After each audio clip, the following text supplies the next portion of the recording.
So since we last spoke, you have been crisscrossing the country with many different crusades. Ocala, where I was at. Yes. Colorado Springs, LA, Winston-Salem, Phoenix. Can you tell our viewers what has been going on in your meetings and what are the results? Well, I think everyone needs to know that the media isn't telling you what Americans really feel.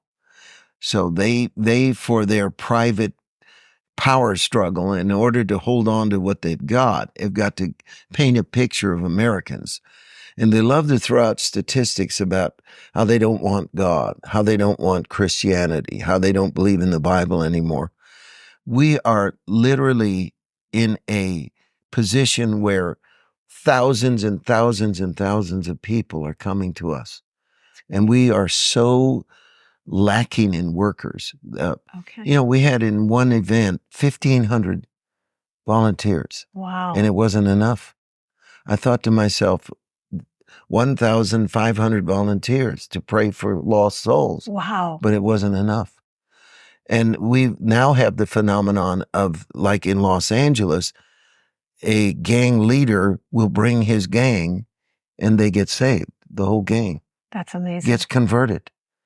And the preaching is not, it's not fun and games. I'm being very direct, but the public wants that. Right. And that's what leaders don't realize.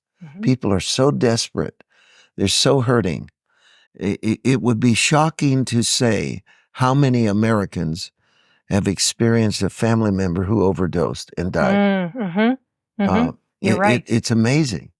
And it's no longer an urban problem or a minority problem. Right. It is across the board. Yes, it is. And so now our work has become life and death. Every crusade now is a life and death experience. So you really need a lot of volunteers. So the word has to get out that wherever you are, you need people to help. And that it's really a supply-demand issue. The demand for truth is there. You need the supply to support it. Yes. Right? Okay. Yes. It fits what Jesus said in Matthew 9.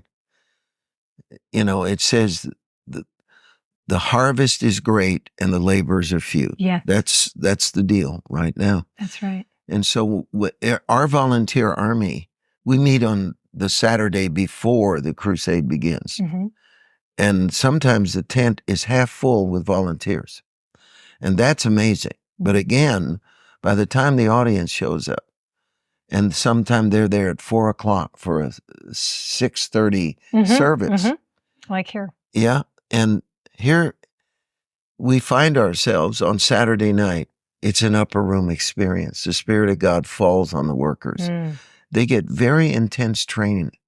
We don't just bring people in and say, oh, do this, do that. We equip them. And so now we have a national volunteer army. That's good. And that's what's forming. And that's what I really want for Western New York.